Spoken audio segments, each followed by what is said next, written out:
One of the most clear signs that we're in the Christmas season is that we all begin to hear a lot of songs that we call Christmas carols. While most of them are fairly recent, we're going to take a short look at the oldest carol we have ever found.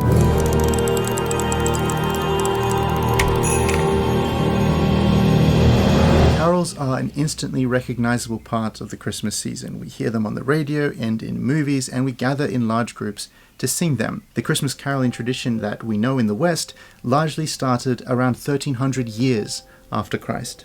In the 17th century, the Protestants of England actually banned Christmas entirely, as well as the singing of all Christmas carols. And Christmas, as well as every other ancient Christian festival, almost disappeared from the Christian calendar of the English-speaking world. While this ban was only a few years long, it resulted in a loss of understanding and love of Christmas that went on for a couple of centuries in England. It wasn't until the Victorian age and Charles Dickens and Prince Albert that Christmas was rediscovered and brought back into popular society. Since the return of Christmas to the English-speaking world, carols and caroling have continued as a much-loved tradition. Caroling does exist in Orthodox countries, especially places like Bulgaria, Ukraine, and Romania, which has thousands of carols, many of which are so old that their origins have been forgotten. Now, you could say that the first Christmas carol ever sung is recorded in the scriptures, and it is sung by the angels as they appear to the shepherds at night. But what is the first Christmas song, the first song of the Christian church specifically for Christmas Day? There are records to suggest that the first Christmas song was called the Angel's Hymn,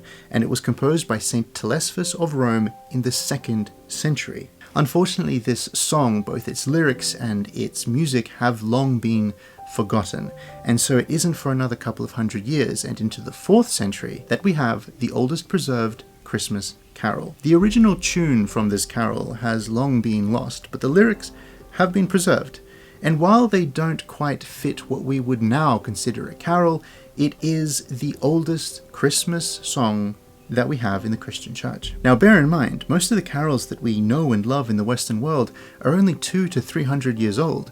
Some exceptions date back around 700 to 800 years. The one we are presenting today dates back almost 1,700 years. The author of this Christmas hymn is a 4th century bishop named Hilary. There is a lot more I would like to say to you about Saint Hilary, including about his banishment and his fight against heresy and his adventures, but we'll save that for another episode down the road. What I will say is that the name Hilary is an appropriate one for a saint that we mention at Christmas. The name Hilary means cheerful or merry. Hilary's hymn was originally written in Latin. In English, it goes something like this.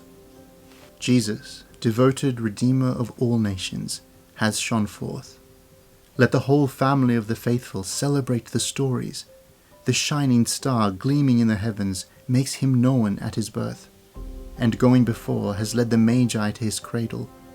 Falling down, they adore the tiny baby hidden in rags as they bear witness to the true God by bringing a mystical gift. This song today is not so widely known. There are several versions of it online with different new music being composed for it, but it is one worth adding to our memory of Christmas carols.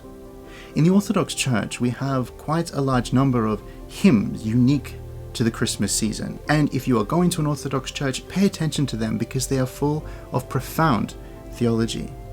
To quote another Saint Hilary, or Hilarion as he pronounced it, is a 20th century martyred bishop who wrote this about Christmas. The Nativity service has a special element of theology.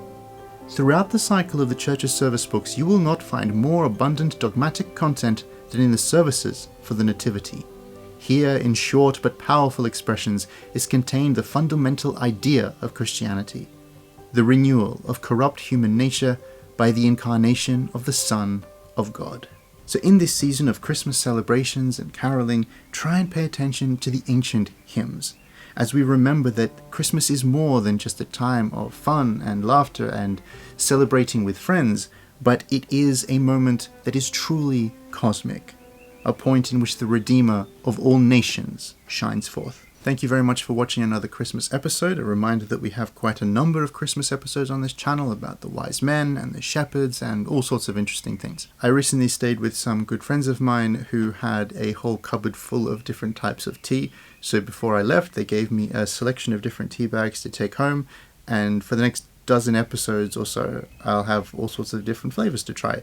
And today's one is eggnog Christmas tea. And it is a black Christmas tea with natural eggnog flavoring. It tastes Christmassy and lovely. So thank you, Mr. and Mrs. Conrad.